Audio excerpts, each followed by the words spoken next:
A supermarket alarm blares, a woman screams, dropping a milk carton, a man collapses near the checkout counter, someone shouts, "Stop eating it.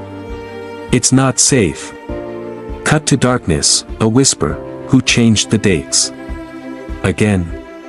The store looked normal from outside, bright lights. Clean glass doors. Smiling ads, but inside. Something was very wrong. Justin, the new night shift staff, stood frozen near aisle 4. He watched as Peter, the senior floor supervisor, quickly pulled out boxes of yogurt from the back storage. Then something strange happened. Peter didn't check the stock. He didn't scan anything.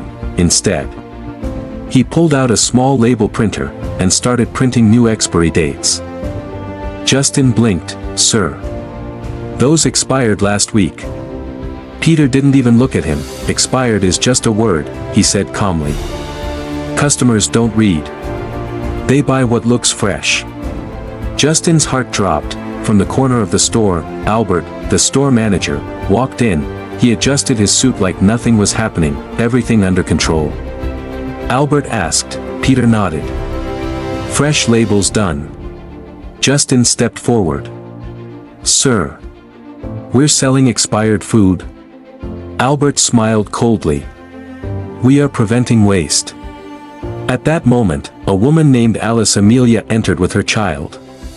She picked up one of the relabeled milk bottles. Justin wanted to scream, but he didn't, because something even worse was happening. The child had already opened a biscuit pack from the same shelf, and was eating it. Cut to close shot. Justin's eyes shook. "Should I stop them?" He whispered. Peter leaned close and said, "If you value your job." "You didn't see anything." But then, a loud crash. Someone fell in the aisle, then another scream. Alice Amelia turned around slowly. "Why is my son not waking up?" Silence hit the store, and Albert's smile disappeared for the first time. A child had just collapsed in aisle 4, but within minutes. The supermarket had already changed the story. Cleaners moved in fast, shelves were restocked. Smiles returned, like nothing ever happened. Justin stood frozen near the drinks section, his hands were still shaking. Peter walked up behind him.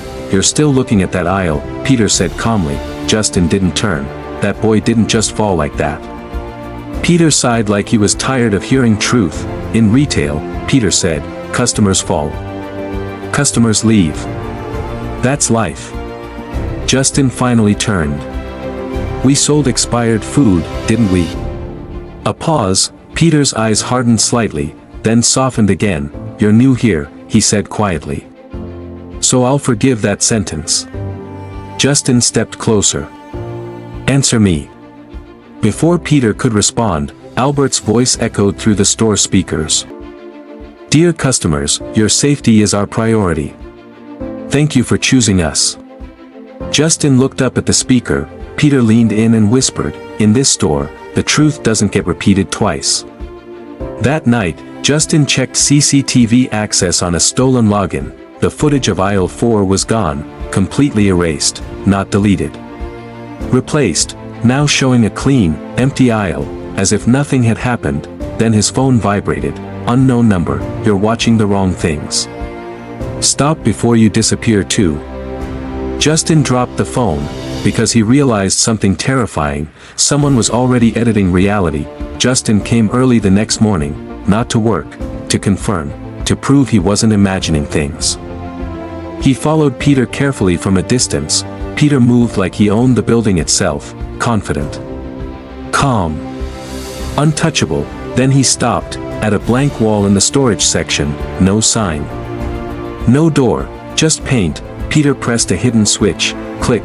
A section of the wall opened slowly. Cold air spilled out. Justin's chest tightened.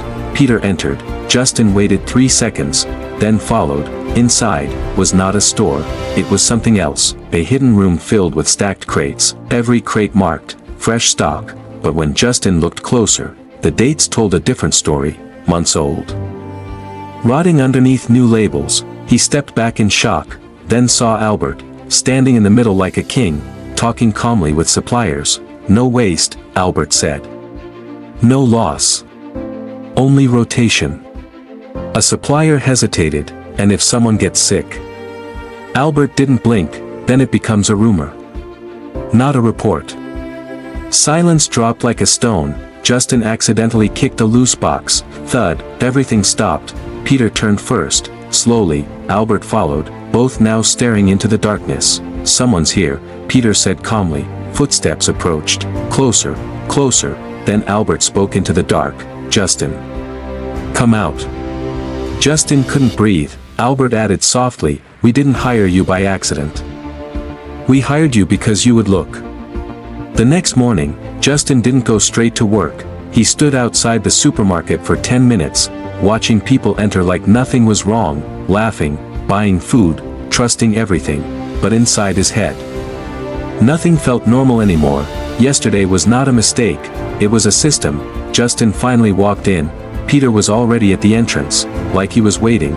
You're early, Peter said. Justin didn't greet him. I checked the CCTV, Justin said quietly. It was erased.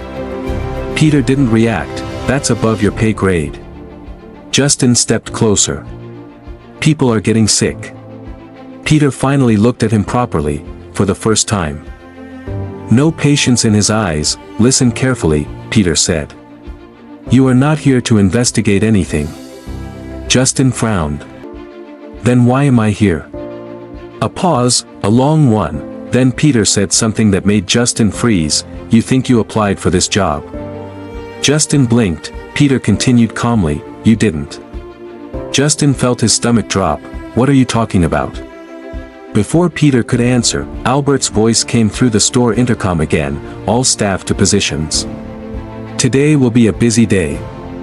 Peter leaned closer and whispered, you were selected, Justin. Not hired. Justin stepped back. Selected for what? Peter didn't answer. Instead, he pointed toward the staff registry screen. Justin walked over slowly. He searched his own profile, and what he saw made his breath stop. There was no application history, no interview record, no CV upload, just one line, observation subject, active. Justin's hands shook. That's not possible. Behind him, Albert appeared silently. You're doing well, Albert said calmly. Justin turned sharply. What is this? Why am I listed like that? Albert smiled faintly, because, Justin. We needed someone who would notice. Silence dropped, then Albert added softly, and you did exactly what we needed you to do. That evening, Justin tried to leave early. But security stopped him. No staff exits until clearance, they said. Justin frowned. Since when? The guard didn't answer. Peter walked past him, and said quietly, since you started asking questions. Justin stood there trapped inside the store, watching customers walk out freely, while he couldn't. That's when he noticed something worse. Every time a customer left with certain products, they were smiling, too much, almost forced, like they didn't feel anything anymore. Justin whispered, what are you doing to them? No one answered, but deep inside the store, something beeped, a system running, silently, continuously, like a machine that never stopped. And Justin finally understood, the expiry dates were not the real problem, the people were. Justin didn't sleep that night. Every time he closed his eyes, he saw the screen, observation subject, active. He wasn't an employee, he was an experiment. The next morning, the supermarket felt different, cleaner, quieter, more controlled, like it was preparing for something. Peter handed Justin a clipboard. Today you work aisle 6, he said calmly. Justin didn't take it. I want answers, Justin said. Peter sighed. You always want the wrong thing. Before Justin could respond, Albert appeared from the back office, holding a file. Thick. Black cover. He walked slowly toward Justin. Do you know what makes a business survive? Albert asked. Justin didn't answer. Albert opened the file. Inside were printed pages. With names, dozens of them, some marked, failed response, hospitalized, NO report. Justin stepped back. What is this? Albert flipped to one page, Justin's page, his own face, his own details, but below it, something worse. Stage 1 observation complete. Justin's voice shook. You've been tracking me. Albert nodded calmly. 4 months. Justin's eyes widened. That's impossible. Albert closed the file. Not impossible. Planned. Silence hit the room. Peter spoke quietly. You weren't hired to work here. Justin. Justin whispered, then why am I here? Albert stepped closer, to see if you would stop it. A pause, then Albert added, or join it. Suddenly, the store loudspeaker clicked on, a soft female voice spoke, test protocol initiated. Justin froze. Peter didn't react, but Albert smiled slightly. A woman entered the store, Alice Amelia, same mother from aisle 4, but today. She looked different, calm. Too calm. She walked straight to aisle 6, picked a product, and looked directly at Justin, then smiled. Is this one safe? She asked softly. Justin felt his chest tighten. Peter whispered, don't answer her. Justin frowned. Why? Albert answered instead. Because she is not here to shop. Justin looked at Alice again. Something was wrong. Her movements were too precise, like she had been told exactly what to do. She placed the item in her basket, and left. No hesitation, no emotion, just obedience. The system beeped again. Another message appeared on the internal screen. Test customer, successful exposure. Justin stepped back slowly. Test customer. He whispered. Peter finally looked at him. She doesn't know she's part of it. Justin's eyes widened. You're using people. Albert interrupted softly. We are studying trust. A long silence. Then Albert said the sentence that broke everything, and you, Justin, are the control subject. The message on the screen didn't disappear. Test customer, successful exposure. Justin kept staring at it like it would change if he looked long enough. It didn't. Peter stood beside him now, calm. Too calm. You should stop reacting like that, Peter said. Justin turned sharply. That woman. Alice. She was part of a test. Peter didn't deny it. That silence was worse than any answer. Justin stepped closer. She has a child. She doesn't even know what's happening to her. Albert's voice came from behind them. She knows exactly what she needs to know. Justin turned, then explained the boy who collapsed. Explain the sick customers. Albert walked slowly forward. This store is not selling food, he said. Justin frowned. Then what are you selling? Albert looked at him directly. Behavior. A long silence, then Albert pointed at the ceiling. Hidden cameras everywhere, small blinking lights, watching everything. This entire building learns from people, Albert said calmly. Every reaction. Every decision. Every mistake. Justin whispered, you're experimenting on humans. Peter corrected him quietly, we are measuring trust under pressure. Suddenly, the system beeped again, but this time. Different, alert, unexpected response detected. Peter stiffened slightly. Albert didn't move. Justin looked around. What response? Then the lights flickered, and the screen changed. Subject 17, non-compliant behavior detected. Justin froze. Subject 17. Peter whispered, you're not the only observer here. The store lights dimmed automatically. Emergency protocol.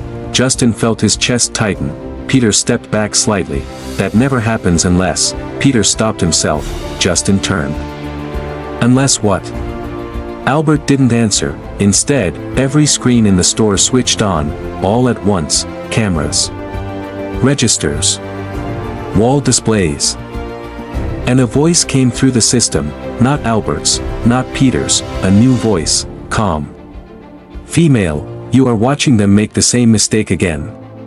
Justin froze. Who is that? He whispered. Peter looked at Albert, for the first time. Uncertainty, the voice continued, they think observation is control. But control always breaks. Suddenly, the system screen showed a new file, subject 17, a face appeared, a woman, unknown to Justin, but Peter went still. Albert's expression changed slightly. Justin noticed it. You know her, Justin said. Silence. The voice came again, I was the first. The screen flickered, images appeared, expired food batches, hospital reports. Hidden logs, then, a final message: you didn't create this system. You inherited it. Justin stepped back. What does that mean? Albert finally spoke quietly. Someone inside this system learned how to fight back. The lights flickered again, and every camera in the store turned red. The system stopped speaking, but the silence was worse. Justin couldn't breathe properly anymore. Then Albert walked forward slowly. This is where the misunderstanding begins, he said calmly. Justin snapped. People are getting sick and dying. Peter looked down. Just for a second, that was enough. Justin noticed. You know it, Justin said. Peter didn't deny it. Albert gestured toward a hidden door behind the shelves. Come, he said. Justin hesitated. Then followed. Inside was a small sealed archive room. Cold, locked cabinets. Albert opened one drawer. Inside, files, hospital records, death reports, all stamped, cause, unknown food reaction. Justin's hands shook. These people. They died here. Peter finally spoke quietly, not here. A pause, after they left. Justin looked up. You're covering deaths. Albert corrected him. We are managing outcomes. Then he pointed at one file, a woman's photo, Alice Amelia. Justin froze. She was part of this. And now she has a child. Albert nodded. Every test must continue through generations. Justin's voice broke slightly. You're using families. Peter finally said something raw. If we stop, everything collapses. Justin stepped back. So you chose to let people die instead? Silence. Then Albert said softly, we chose stability over panic. The archive room light flickered, and one file slowly slid open by itself. On it was written, First System Failure Incident, and under it, a name, Subject 17, the same voice from earlier. The archive room door locked behind Justin. Click. Too final. Peter stood between him and the exit. Albert didn't move at all, just watched, calm, like this moment had already been written. Justin backed away slowly. You can't keep doing this, he said. Albert tilted his head slightly. We already are. Then the system beeped again, but this time louder. Every screen in the building turned black. Then one word appeared, transfer initiated. Justin frowned. Transfer. Peter's voice dropped. It means the system has selected a replacement variable. Justin looked around. What replacement? The lights flickered violently, and then, the system spoke again, but not as Subject 17, not as a voice from the past, a new voice, closer, present. I was watching you learn. Justin froze. That voice, it sounded like Alice Amelia, but she was not in the room. Then the CCTV screens showed her, standing outside the supermarket, holding her child, smiling, too calmly. Justin whispered, what is happening? Albert finally stepped forward. Subject 17 was never just one person. Peter added quietly, it's a cycle. Justin shook his head. No, you said she was the first. Albert corrected him, she was the first to understand.